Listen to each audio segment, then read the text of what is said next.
I'm actually pregnant with your baby, darling. Oh, really? I guess we need to make a plan to get rid of the wife then, huh?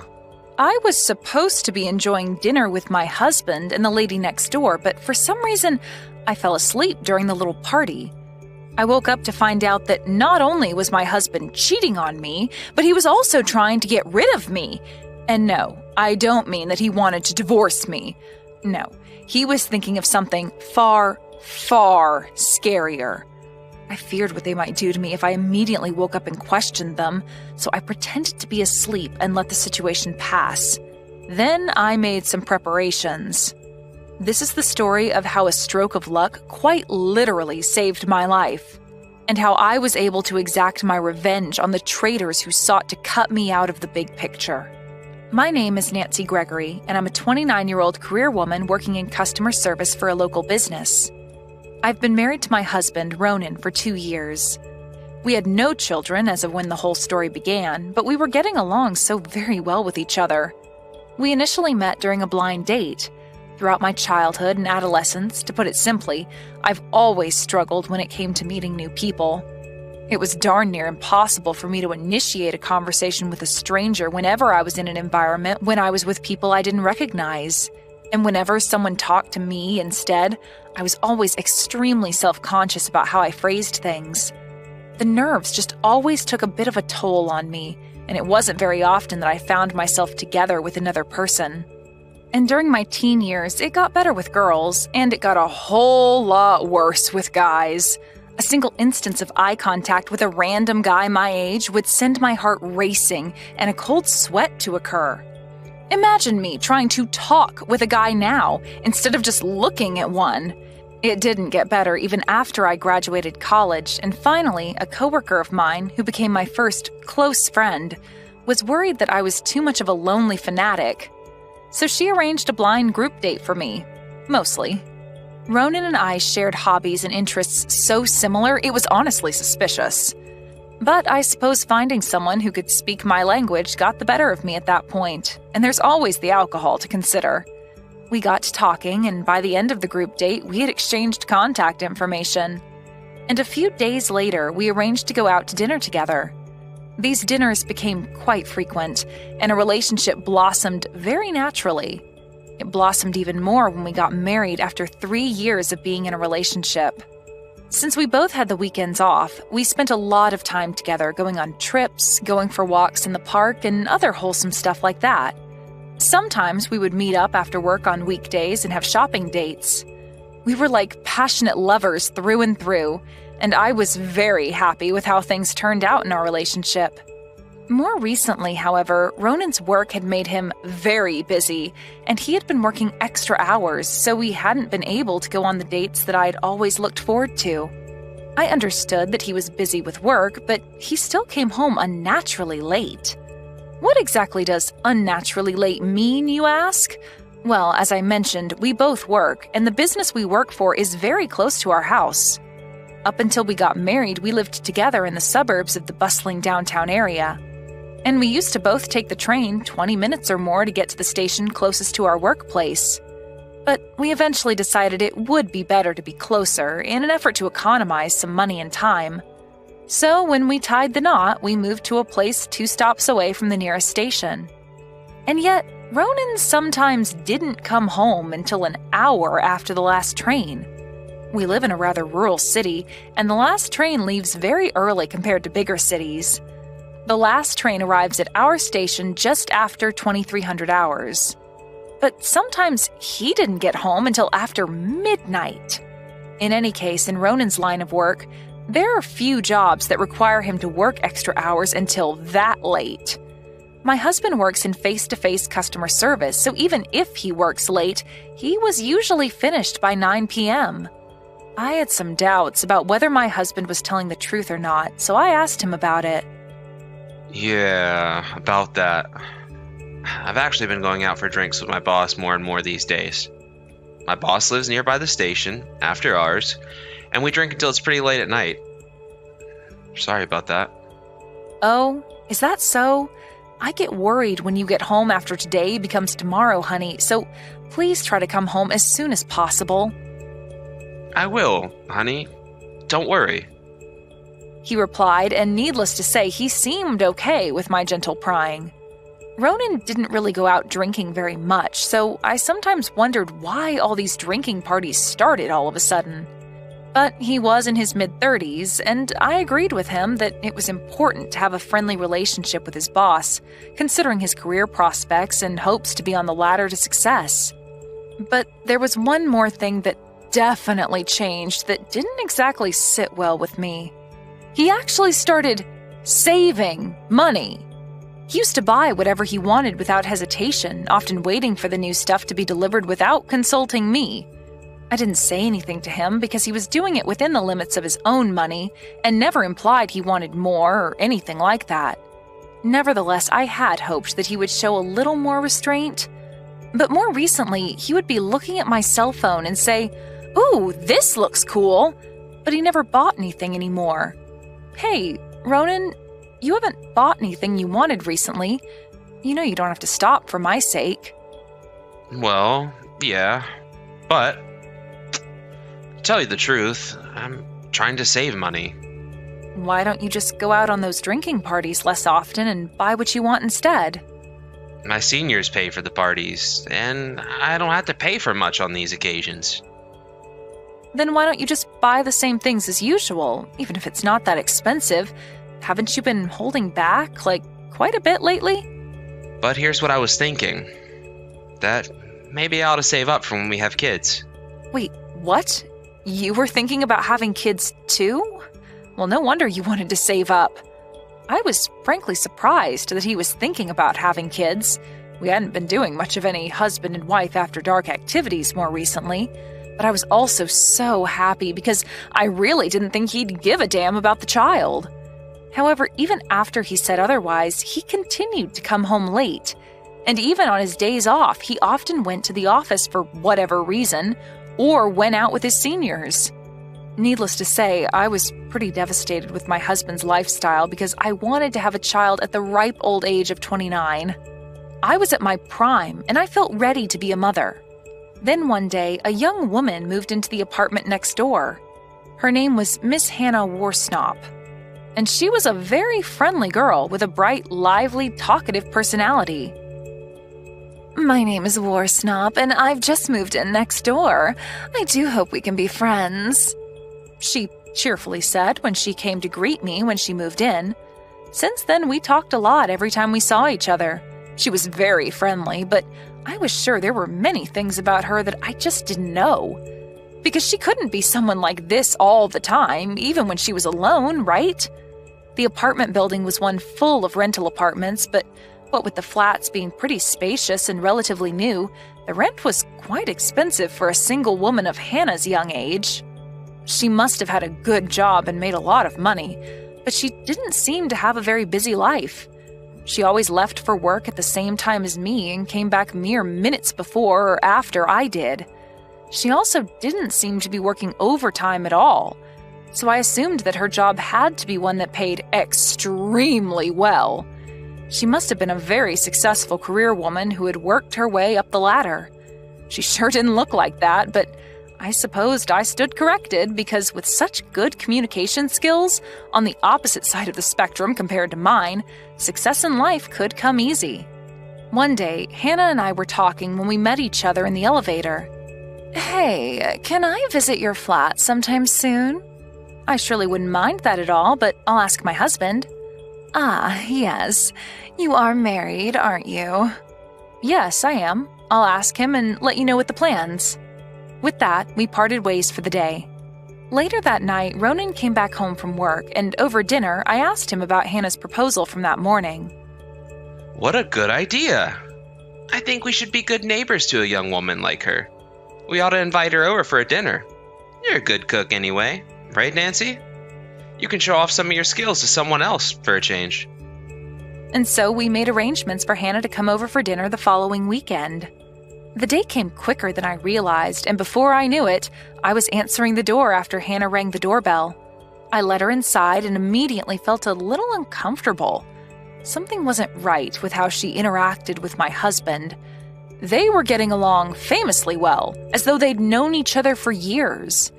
It was surely their first meeting, and Hannah only said her last name when she introduced herself to me. And I myself had only told her my family name, Gregory, and I also never mentioned Ronan's name, so I was surprised that she immediately called him by his name. However, I decided to keep quiet because I knew that pointing it out right then and there would spoil the pleasant atmosphere we had planned for the night. Then we were eating my cooking. The menu for the night was baked salmon with a wasabi garlic dressing, basic white rice, a simple lettuce salad with goat cheese, and chocolate muffins, and drinking the splendid wine that Hannah had brought for the occasion. By nature, I am a relatively strong drinker and usually don't get drunk from alcohol that early. But for some reason, after 2 glasses of wine, I started getting really sleepy that evening. I fell asleep during the little party on the couch, and when I woke up, I looked at the wall clock and saw that it was approaching midnight. But I was more surprised when I started hearing voices coming from behind the couch. I was more surprised to see Ronan and Hannah cuddling each other passionately, as though they were lovers. I'm sorry for what I did to your wife, darling, but you do realize you're mine, right, Ronan? Of course I do, Hannah. I've always been yours. I'm so happy when I spend time with you. The time I spend together with Nancy doesn't even come close. Oh, darling, you make me so happy. Miss Nancy's beautiful too, I guess. But we both know that there's no way she can compete with me. She's 7 years older than me, for one thing. Of course not, Hannah. You're the most beautiful, lovely woman I've ever seen in my life. I still can't believe I'm doing this with you, right here, right now. Thank you, darling. I really wanted to be alone with you today, like I usually do, so I put sleeping pills in the wine. So that's why you didn't let me have the wine. Oh. What a laugh.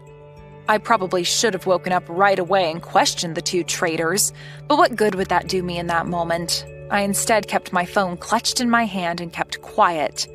Then, more and more shocking revelations resonated in my ears. I'm actually pregnant with your baby, darling. Oh, really?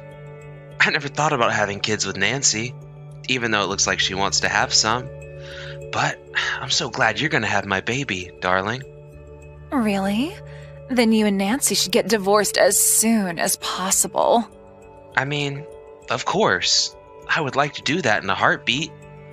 But the stupid law doesn't make it so easy. If I divorced her, and the reason was that I had an affair, I'm pretty sure I would have to pay Nancy alimony, right? See, I don't have much money saved up because of your situation, so... I see. Well then, how about we... I couldn't hear Hannah's voice just then, but then I heard what Ronan said, and I immediately gulped. I guess we need to make a plan to get rid of the wife then, huh? Without a lingering thread of doubt, I immediately knew these 2 psychopaths were conspiring to kill me. I began to tremble with fear. I might have been toast if I hadn't done something about it right then and there. But I knew that now was the absolute worst time to attempt a retaliation. So I kept on breathing deeply and continued to pretend to be asleep. Both Ronan and Hannah took advantage of the fact that I was sleeping and did me a favor right then and there, and while I was grateful for the sheer stroke of luck that may have changed everything for the better, I felt nauseous with what I'd just witnessed. An hour later, Hannah said, I think Nancy is about to wake up, darling, so I think I'd better go. When I woke up, Ronan kissed me on the forehead and told me, Hannah already left, honey. I was surprised that you fell asleep, considering you're pretty good against alcohol. Maybe you've become a weak drinker, eh? He laughed and acted as though nothing absolutely horrendous had happened that evening. I think I've become a weak drinker too, to be honest. I replied and made it seem like I didn't hear a word. After that, I cleaned up the living room, took a bath, and went to bed. Perhaps Ronan was tired because he went to sleep very quickly. So I took the opportunity and checked his cell phone. It didn't take long before I stumbled upon a flood of messages sent to Hannah. We had never interfered with each other's social lives before, so I didn't think he thought I ever would look at his phone. He didn't try much at all to hide it. And not only were the messages flooding in, but so were the photographs. The messages revealed that the only reason he hadn't come home until ridiculously late at night before we moved into our current apartment was because he was at her house. It also seemed that he had told her that he had recently moved into a new apartment with his wife, and that he was hoping she would move into the same building with him. The messages said something like, "Your house is a little far, Hannah, so I think you should move into the same apartment building as I did. There's a room next door that's just opened up." "But I can't afford the apartment. I'm a worker by temporary contract, and my pay isn't exactly that good, too." "Don't worry. I'll pay half the rent." "But won't your wife find out?" "We have separate wallets, and we don't pester each other with money. Whatever she wants to do with her money, she does it. And the same goes for me. Don't worry about her finding out." That's what they were saying. I was convinced that this was the only reason Ronan was ever saving money. He never meant it when he said he was thinking about saving up in the event we conceive a child soon. I took multiple photographs of the exchange of messages between Ronan and Hannah. And, starting the next day, I began making various preparations to make sure that their plan to expire me would fail. During that time, Ronan bought me a used car. So this was how he was going to make it appear, huh? I instantly started to suspect he either deliberately bought a faulty car in the first place, or that he'd bought a decent car and disabled the brakes himself. "I bought this car for you, Nancy. Why don't you take it out on a drive for a minute?" "Oh no, I can't do that.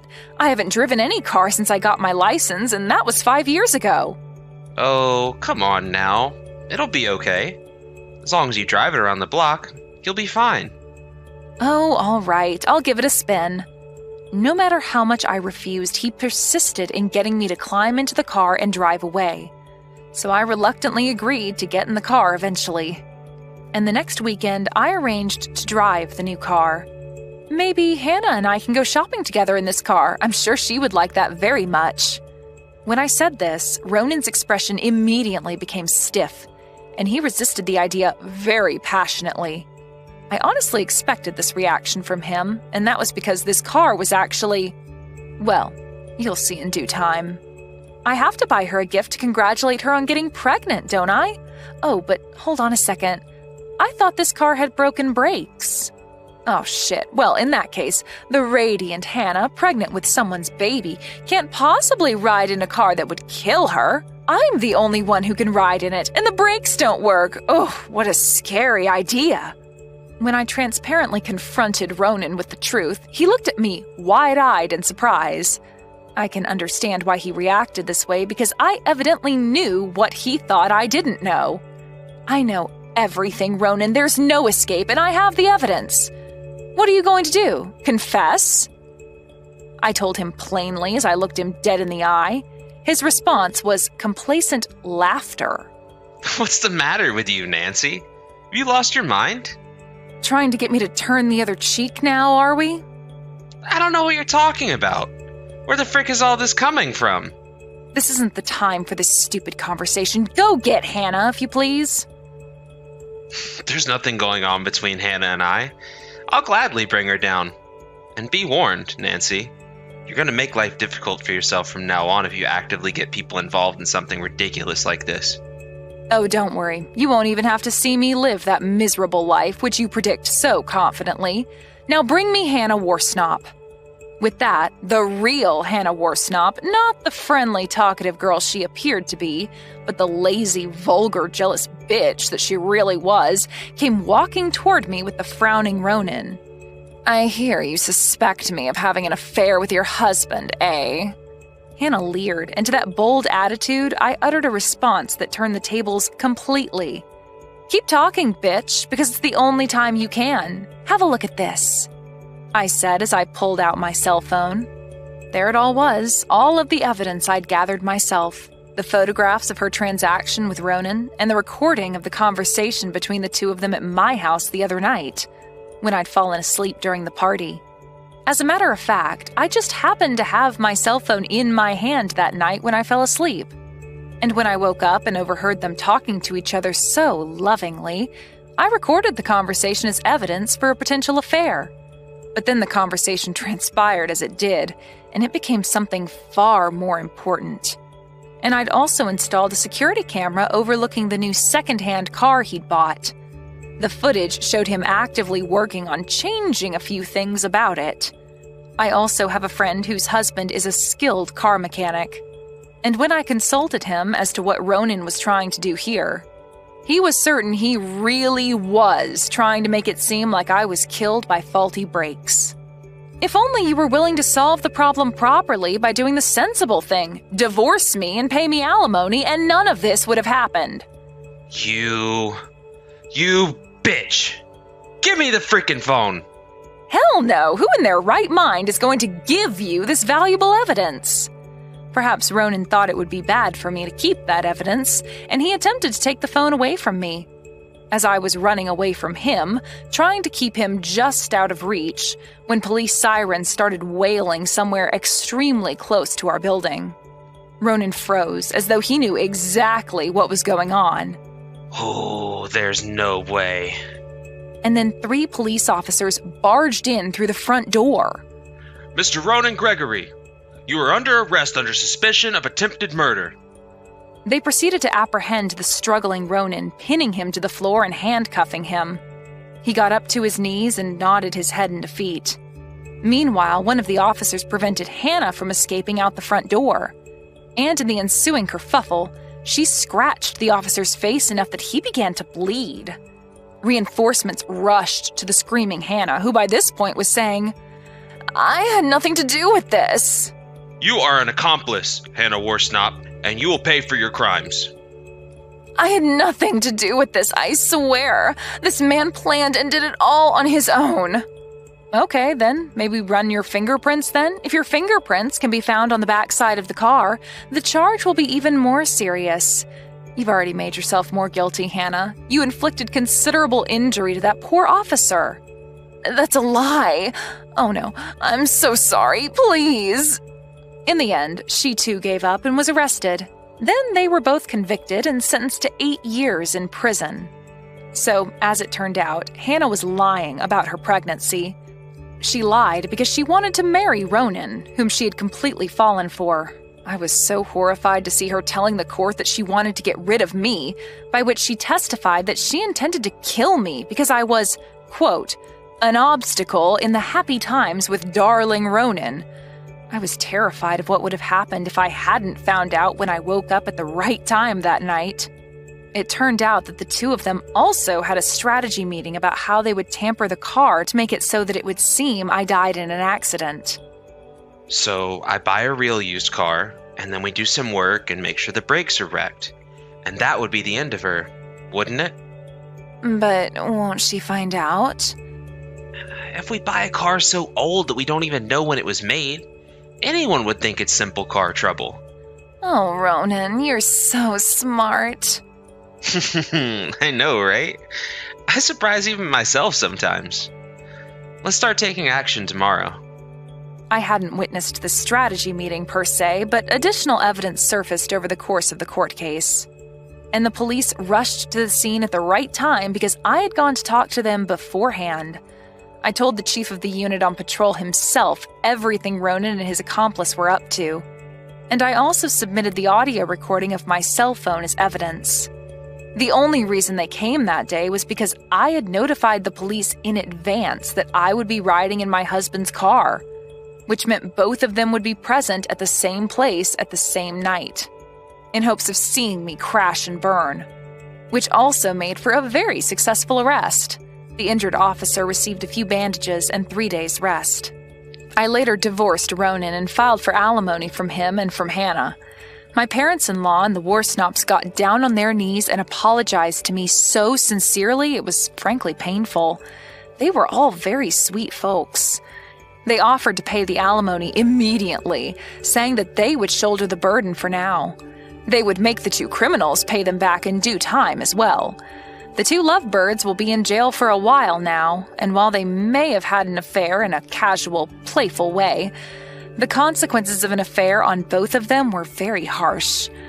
I then met a wonderful man and remarried.